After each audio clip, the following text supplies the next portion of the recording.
जय माता दी, जय सनातन धर्म। अभी हम माता की पूजा करेंगे।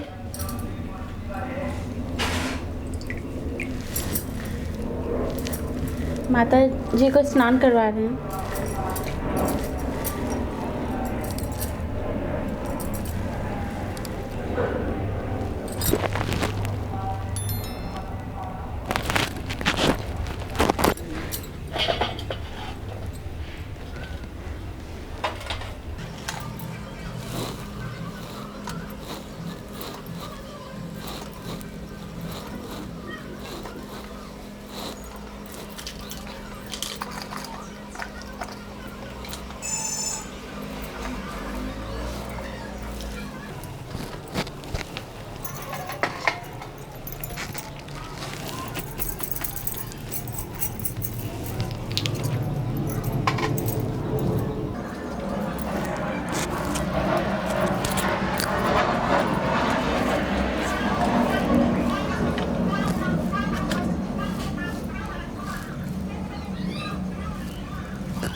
जैसा कि कल हमने छठा और सातवां अध्याय पढ़ा था, आज हम 8वां अध्याय पढ़ते हैं।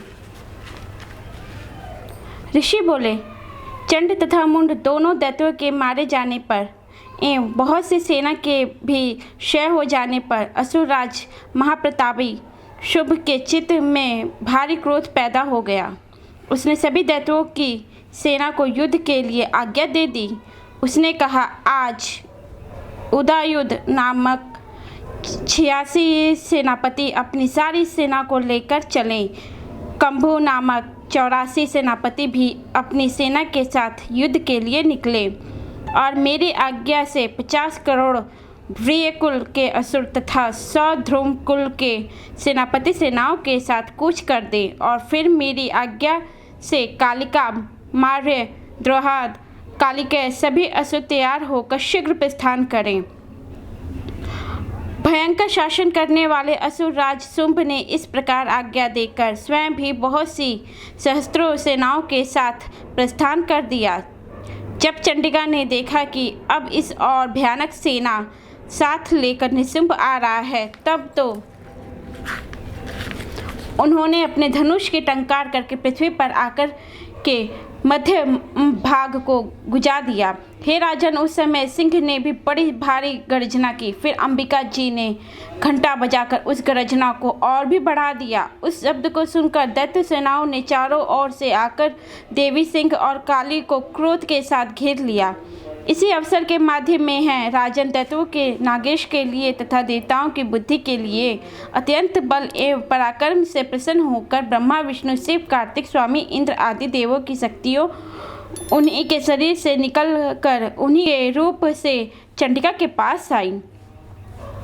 जिस देवता का जो स्वरूप जैसे भूषण तथा वाहन है, उन्हीं वस्तुओं से संपन्न होकर वह देवता शक्ति वही रूप धारण कर दैत्यों के साथ युद्ध करने आ गई। ब्रह्मा जी की शक्ति, जिसे ब्रह्माणी कहा जाता है, वह हंसों से जुड़े हुए विमान पर अरुण थी, अक्षसूत्र कमंडल से शोभित थी, सबसे प्रथम उपस्थित हुई। पर महेश्वरी की शक्ति वृषभ पर विराजमान सुंदर त्रिशूल धारण किए, महासर्पों के कंकड़ धारण किए, मस्तक पर चंद्र रेखा शोभित थी, वह महेश्वरी शक्ति आई। कार्तिक स्वामी की शक्ति हाथ में शक्ति लिए मोर पर आरूढ़ गुरुपिणी कुमारी अंबिका शक्ति दैत्यों से युद्ध करने लगी। वैसे ही विष्णु की शक्ति गरुड़ पर सवार होकर शंख, चक्र, गदा, साग्र एवं सग हाथ में लिए वह वैष्णवी शक्ति आ गई। यज्ञ बारह का विचित्र रूप धारण करने वाली विष्णु की बारह शक्ति वैसे ही शरीर धारण करके वहां आई। नृसिंह जी के समान शरीर को धारण किए गर्दन के वालों के फटकारने से आकाश के तारों को बिखेरते हुए नरसिंह शक्ति वहीं आ पहुंची। इंद्र की शक्ति इंद्र के समान रूप वाले 1000 नेत्र धारण किए ब्रज हाथ में लेकर ऐरावत गजराज पर अरुण होकर वहां आ गई। तब उन देव शक्तियों से घिरे हुए शंकर जी ने चंडिका से कहा, मेरी प्रशंसा के लिए शीघ्र से शीघ्र इन असुरों का संहार करो। तब देवी के शरीर से अत्यंत भयानक सैकड़ों गिद्ध चिड़ों की भांति हूँ करती हुई बड़ी चंडिका शक्ति प्रकट हो गई। तब उस अपराजिता देवी ने धुएं जैसी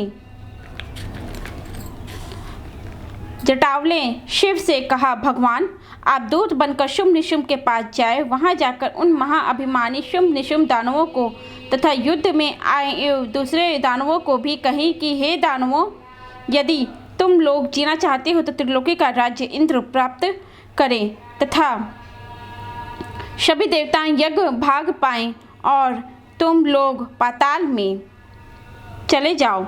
यदि तुम्हें कुछ बल का अभिमान हो तो बुद्धि की अभिलाषा हो तो आ जाओ, तुम्हारे मांस से ही यह मेरी गिदड़ियाँ तृप्त हो जाएं। इस दूत रूप में स्वयं शिव को ही देवी जी ने नियुक्त किया। वह शिव शक्ति संसार में शिवदूती इस नाम से विख्यात हुई। जबकि शिव द्वारा कथित देवी जी के वचन उन महाअसुरों ने सुने तो बड़े क्रोध में आ गए और जहाँ कात्यायनी देवी स्थित थी उस और बढ़ने लगे। वह कुपित होकर उन देव शत्रुओं ने बाण शक्ति ऋषि आदि आयुधों से देवी जी पर पहले वर्षा करना आरंभ कर दिया। तब टंकार करके धनुष द्वारा पैने पैने बाण छोड़कर देवी जी ने खेल ही खेल में उसके फेंके हुए बाण शूल शक्ति परशु आदि शस्त्रों को काट डाला। फिर काली भी उनके सामने होकर शत्रुओं को शूल के प्रहार से चीरती फाड़ती खंडाक से कुचलती मारती विचरण करने लगी।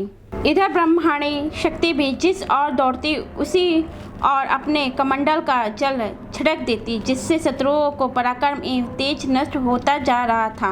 महेश्वरी शक्ति ने त्रिशूल द्वारा, वैष्णवी शक्ति ने चक्र द्वारा और कुमारी शक्ति ने शक्ति द्वारा उन दैत्यों का क्षय करना आरंभ कर दिया। इंद्रिय शक्ति के वज्र गिरने से सैकड़ों दैत्य दानव विधृण होकर रुधिर के पनाले बहाते हुए पृथ्वी पर गिरने लगे। वाराही शक्ति ने जो कुछ एक को तुंड प्रहार से मार गिराया, कितने दैत्यों की छातियां अपनी दाढ़ों के अग्रभाग से चीर डाली। वराह मूर्ति ने चक्र द्वारा बहुत से दैत्यों चीर फाड़ डाले। कितने महादैत्यों को नरसिंह शक्ति अपने नाखूनों से विदीर्ण करके खाने लग गई। कितने दैत्य शिवदूती के कठोर कटाक्ष से भयभीत होकर पृथ्वी पर गिरते हुए फिर उन्हें वह खाती गई। इस प्रकार वह अत्यंत कुपित होकर अनेकों उपायों द्वारा बड़े बड़े दैत्यों को मारते हुए मातृगण को देखकर दैत्य शत्रुओं के सैनिक भागने लग गए। उन दैत्यों को मातृगण से पीड़ित होकर भागता हुआ देखकर क्रोध हुआ महाअसुर रक्त बीज युद्ध करने के लिए आ गया। रक्त बीज के वृक्ष में शरीर से एक भी रुधिर बिंदु तब जब पृथ्वी पर गिरती तब उसी के समान बलवान दूसरा असुर पैदा हो जाता। उस महाअसुर ने आकर इंद्र शक्ति के साथ युद्ध किया। तब इंद्र शक्ति ने अपने वृक्ष के द्वारा उस रक्त बीज की ताड़ना के वृक्ष के लगते ही उसके शरीर से बहुत सा रुधिर बहने लगा। रुधिर की एक एक बूंद से बहुत से योद्धा पैदा हो गए, जिनका रूप पराक्रम रक्त बीज के समान था। जितनी भी रक्त की बूंदें शरीर से गिरी उतने ही उसके सहर्ष बलवीय पराक्रम पुरुष उत्पन्न हो गए। वह रक्त से उत्पन्न हुए पुरुष भी अत्यंत भयानक अस्त्र शस्त्रों से सुज्योतित मातृगणों के साथ लड़ने लगे। फिर इंद्र ने ब्रज से उसका सिर शत विशत कर दिया, उसे रुधिर वह उठा। तब हजारों पुरुष व रुधिर से पैदा हो गए। वैष्णवी शक्ति ने चक्र द्वारा उसे मारा। इंद्र ने गदा द्वारा असुर राज के ताड़ना की। वैष्णवी के चक्र से च्युत होने पर उसके शरीर से जो ही रुधिर स्राव हुआ, उससे हजारों उसी के समान महाअसुर पैदा हो गए, जिनसे संपूर्ण जगत भर गया। कुमारी ने शक्ति से मारा, वराही ने तलवार से, महेश्वरी ने महाअसुर रक्तबीज को त्रिशूल से हनन किया। उस दैत्य ने भी गदा द्वारा सभी मातृगणों का प्रत्येक मारा। उस समय रक्तबीज बड़े क्रोध में समाविष्ट था। शक्तिशूल अधिक आयुधों से कई बार विचित्र होने पर उसके शरीर से रक्त प्रवाह के पृथ्वी पर गिरते ही सैकड़ों असुर उत्पन्न हो चुके। दैत्यों के रुधिर से उत्पन्न उन असुरों से सारा जगत व्याप्त हो गया। तब तो देवता अत्यंत भयभीत हो गए। देवताओं को डरा एवं उदास देखकर तब शीघ्र ही चंडिका ने काली से कहा, चामुंडे, अपना मुख तुम और भी विस्तार से फैला लो। मेरे शस्त्र के मार से गिरते हुए रुधिर बिंदु से उत्पन्न महातत्वों को अपने बेगवान मुख द्वारा खाती जाओ। युद्ध भूमि में रुधिर उत्पन्न इस महान तत्वों का भक्षण करती हुई घूमती रहो। इस प्रकार कहकर चंडिका ने रक्त बीज पर त्रिशूल से प्रहार किया। फिर काली ने रक्त बीज का रुधिर मुख से ग्रहण कर लिया। उस दैत्य ने भी चंडिका पर गदा चलाई, किंतु उस गदापात द्वारा चंडिका को कुछ थोड़ी सी भी वेदना न हुई। रक्त बीज के क्षण विक्षिप्त शरीर से जो बहुत सा रुधिर गिरने लगा, उसे चामुंडा मुख द्वारा पीती गई, और जो रक्तपात से दैत्य उत्पन्न हो गए थे उन्हें भी मुख में डाल गई। इस प्रकार चामुंडा ने सभी दैत्य खा डाले और रक्त बीज का रुधिर भी पी डाला। तब देवी ने शूल, ब्रज, तलवार, ऋषि आदि आयुधों से हीन उस महाअसुर रक्त बीज को मार दिया। शस्त्र समूह से आहत होकर वह पृथ्वी पर गिर पड़ा। रुधिर तो उसका चामुंडा ने पी ही लिया था। उसकी मृत्यु होने पर देवता परम प्रसन्न हुए। मातृगण उसके रुधिर पान के मद से उन्मत्त होकर नृत्य करने लगी। 9वां अध्याय। ऋषि बोले, हे राजन, रक्त बीज के मर जाने पर शुंभ निशुंभ दैत्यों का क्रोध बढ़ गया। फिर दैत्यों के प्रधान सेना को लेकर निशुंभ युद्ध में दौड़ आया। उसके आगे पीछे दाएं बाएं बड़े बड़े दैत्य थे। वे क्रोध के मारे ओठ काट रहे थे। शुंभ भी अपनी सेना के साथ मातृगणों से लड़कर चंडिका को मार डालने की इच्छा से आ गया। दोनों दैत्य बादलों की तरह बाणों की वर्षा करने लगे। अपने बाणों के समूह से चंडिका ने उनके बाण काट दिए। फिर शस्त्र समूह से उन दैत्यों के अंगों पर प्रहार किया। निशुंभ ने तीखी तलवार तथा चमचमाती ढाल उठा ली। देवी के पराक्रमी वाहन सिंह के सिर पर प्रहार किया। अपने वाहन पर इस प्रकार प्रहार होता देखकर देवी ने शिर नामक बाण द्वारा निशुंभ की बड़ी तलवार तथा 8 चंदों वाली ढाल काट दी। तलवार तथा ढाल के कट जाने पर उस दैत्य ने शक्ति चलाई। उसे सामने आता देखकर चक्र द्वारा उसके 2 टुकड़े कर डाले। तब तो अत्यंत कुपित होकर निशुंभ दानव ने शूल उठा लिया और उसे फेंक दिया। देवी जी ने मुक्के के प्रहार से उसे भी चूर चूर कर दिया। गदा उठाकर चंडिका की ओर फेंका। देवी ने उनको भी त्रिशूल द्वारा काट दिया और वह भस्म हो गई।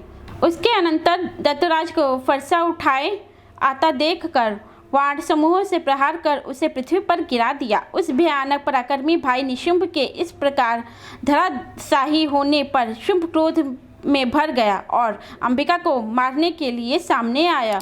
वह रथ पर बैठा हुआ था। उसकी बड़ी बड़ी अनुपम 8 भुजाएं थीं। उनमें भयंकर शस्त्र शोभायमान थे। उन भुजाओं से सारे आकाश को ढांप कर वह शोभित हो रहा था।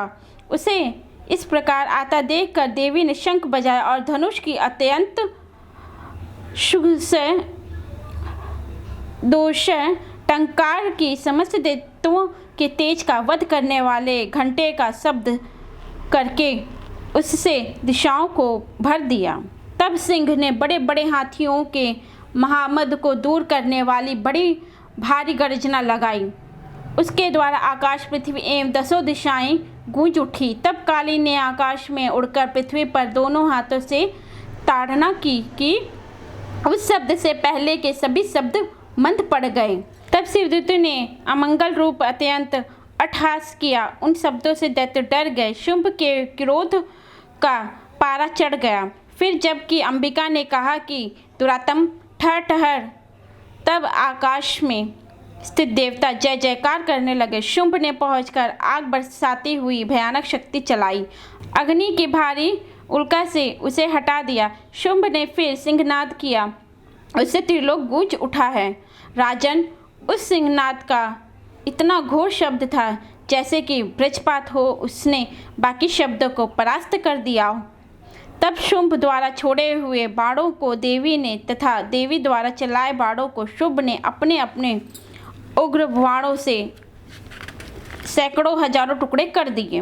तब चंद्रिका ने कुपित होकर शुंभ को शूल से मारा। उसके लगते ही वह मूर्छित होकर पृथ्वी पर गिर पड़ा। इतने में निशुंभ चैतन्य होकर वहां पहुंच गया। हाथ में धनुष बाणों से काली तथा सिंह पर प्रहार कर दिया। उस दानव राज ने अपनी 10,000 भुजाएं बना ली, फिर चक्रों का प्रहार करने लगा। तब घोर संकटों का नाश करने वाली भगवती दुर्गा ने अपने बाणों से वह चक्र तथा सभी बाणों को काट गिराया। तब निशुंभ दैत्य सेना से आवृत होकर चंडिका के वध के लिए हाथ में गदा लेकर बड़े वेग से फेंका। वेग से आते हुए उसकी गदा की तीखी तलवार के द्वारा चंडिका ने काट दिया। फिर दैत्य ने शूल उठा लिया। शूल हाथ में लिए उस देवी पीड़क निशुंभ को आता देखकर चंडिका ने अपना शूल वेग से चलाकर उसकी छाती भीड़ दी। उसी छाती से एक और महाबली पुरुष निकला। वह खड़ी रहा, इस प्रकार कहने लगा। उस निकलते हुए पुरुष की बात सुनते ही देवी आवाज करके हंसी और तलवार से उसका सिर काट दिया। वह पृथ्वी पर गिर पड़ा। तब भयानक दाढ़ों वाला सिंह दाढ़ों के असुर के सिर चूर चूर कर खाने लगा। वैसे ही काल ने तथा शिवदूत ने बहुत से दैत्यों का भक्षण कर डाला। कुछ एक घोर संग्राम से भाग गए। कितने दैत्यों को काली तथा शिवदूती ने खा डाला और कई सिंह के ग्रस्त बन गए।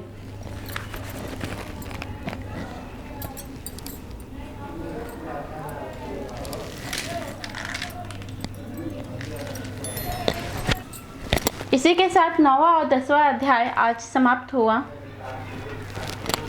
प्रेम से बोलो जय माता दी, जय सनातन धर्म, जय माता दी। माता रानी से मेरी यही प्रार्थना है कि आपकी सभी मनोकामनाएं पूर्ण करें। अगर हमारा वीडियो आपको पसंद आए तो लाइक, शेयर और सब्सक्राइब अवश्य करें। जय सनातन धर्म, जय माता दी।